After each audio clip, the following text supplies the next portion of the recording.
aṣòfin àgbà ní kí ìjọba yéé dáríjì àwọn agbésùnmọ̀mí Boko Haram tí wọ́n bá juwọ́ sílẹ̀ mọ́. Ilé aṣòfin Nàìjíríà ti ní kí ìjọba àpapọ̀ kí wọ́n má dá ètò ṣíṣe àtúntò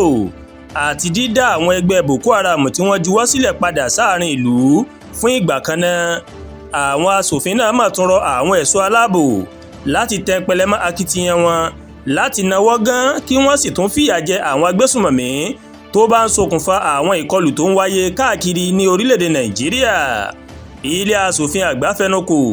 lórí ìgbésẹ̀ yìí níbi ìjíròrò tó máa wáyé ní ilé aṣòfin ní ọjọ́ Ṣẹ́gun Tuesday lórí àbá tí aṣòfin Abdulaziz Yaradua tó máa fi síwájú ilé lórí àwọn ìkọlù tó ń wáyé lemọ́lemọ́ káàkiri Nàìjíríà tó fi mọ́ ìjínigbé àti ìpànìyàn. Aṣòfin náà ní jíjí àti pípa àwọn ọmọ ogun tẹ́lẹ̀ rí ó ṣe àfihàn pé ọ̀rọ̀ ààbò tó ń bá Nàìjíríà fínra ó mà jẹ́ ìdúnkokò ńlá sí ètò ààbò Nàìjíríà. Ilé aṣòfin mà tó darí ìgbìmọ̀ tó ń rí sí ètò ààbò rẹ̀ láti mú àlékún bá ojúṣe wọn nípa mímójútó ààbò kí wọ́n sì rí dájú wípé àwọn olórí iléeṣẹ́ ètò ààbò wọ́n ṣiṣẹ́ wọn bó ṣe yẹ. Wọ́n wá fẹnukò pé kí ikọ̀ kan tí ààrẹ ilé aṣòfin àgbà Godwin Akpabio tó máa kó sòdí láti lọ sí àbẹ̀wò sí ààrẹ Bọ́lá Tinubu láti jíròrò lórí ìpèníjà ààbò tó ń fi ojoojúmọ́ peléke sí i. Nígbà tó gbé àbá náà kalẹ̀, Sẹ́nitọ̀ Yaradua mà kọminú lórí bí àwọn agbésùnmọ̀mí bí wọ́n ṣe ìkọlù sáwọn ọ̀gá ológun, àwọn tó sì wà lẹ́nu iṣẹ́ àtàwọn tí wọ́n ti fẹ̀yìntì ní ọ̀pọ̀ ìpínlẹ̀, èyí tó ti ṣokùnfà ọ̀pọ̀ ikú, fífi àwọn ológun náà sí àhámọ́ àwọn ajínigbé, sísan owó ìtúsílẹ̀ àti bẹ́ẹ̀ bẹ́ẹ̀ lọ. Ó wá dárúkọ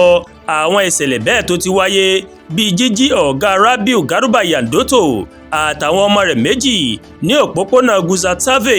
ní ìpínlẹ̀ Zamfara àti pípa ọ̀gágun Richard Chudiduru ní ìpínlẹ̀ Imo lẹ́yìn tí wọ́n san owó ìtúsílẹ̀ $50,000 fáwọn ajínigbé náà. Yàtọ̀ sí èyí, aṣòfin ọ̀hún ó mà tún sọ̀rọ̀ lórí ọ̀gágun Uwem Udokwere táwọn ajínigbé mà pa sílé rẹ̀ ní Lokogoma nílùú Àbújá lọ́dún 2024 àti olórí NYSC táwọn agbébọn mà jí gbé lọ́dún 2025 tó lo ọjọ́ 65 ní àhámọ́ wọn kó tó gba ìtúsílẹ̀ ní oṣù kẹrin ọdún 2025. Yaradua wá fi kọ́rọ̀ rẹ̀ pé pípa ọ̀gágun Abubakar àtàwọn míì sí àhámọ́ ajínigbé ó mà jẹ́ àdánù ńlá sí orílẹ̀-èdè yìí tó sì ń ṣe àfihàn ìpèníjà ààbò ńlá tó ń kojú Nàìjíríà.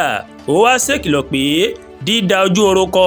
àwọn ológun, pàápàá àwọn tó ti dipò ńlá mú nínú iṣẹ́ ológun látọwọ́ àwọn agbésùnmọ̀mí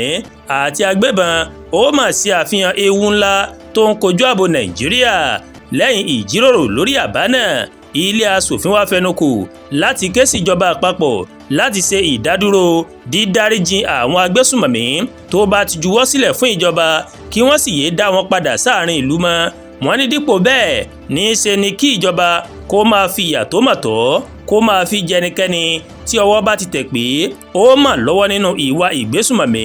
tàbí ìwà ọ̀daràn míì. Nígbà tí wọ́n ń gbóríyìn fáwọn iléeṣẹ́ ààbò tó fi mọ́ àwọn ológun, iléeṣẹ́ ọlọ́pàá, DSS, NSCDC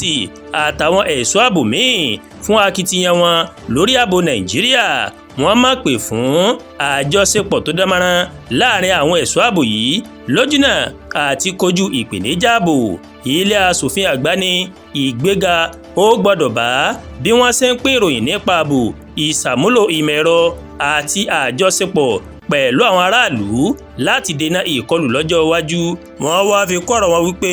ọ̀pọ̀ ìjínigbé lásìkò yìí ìmọ̀ ló mà jẹ́ pé ìpànìyàn ló ń gbẹ̀yìn rẹ̀, sísanwó ìtúsílẹ̀ gọbọi, sísọ àwọn ẹbí ẹni tí wọ́n bá jí gbé sínú ìpayín keke àti bẹ́ẹ̀ bẹ́ẹ̀ lọ, tí wọ́n sì ní ó mà pa dandan kí àyípadà kó bá èyí tí orílẹ̀-èdè Nàìjíríà yóò bá tẹ̀síwájú. Àdúàgbà Olúwatóyìn ló ń kàròyìn sí létí láti kàn ní Ẹ̀yà Yorùbá World TV. Bẹ́ẹ̀ ṣe ń wò wá, ẹ máa bá wa like, ẹ máa share, ẹ máa comment. Ẹ má tún gbàgbé láti bá wa subscribe sórí YouTube channel wa, kẹ́ wá bá wa tẹ notification bell láti lè máa máa ètò wa lọ́kọ̀ọ̀jọ̀kan tó bá ti gorí ìkànnì yìí. Ẹ ṣé pọ̀ tí wọ́n wò wá o, àánú yóò fọ̀ nínú ayé mi àti yín, àmín.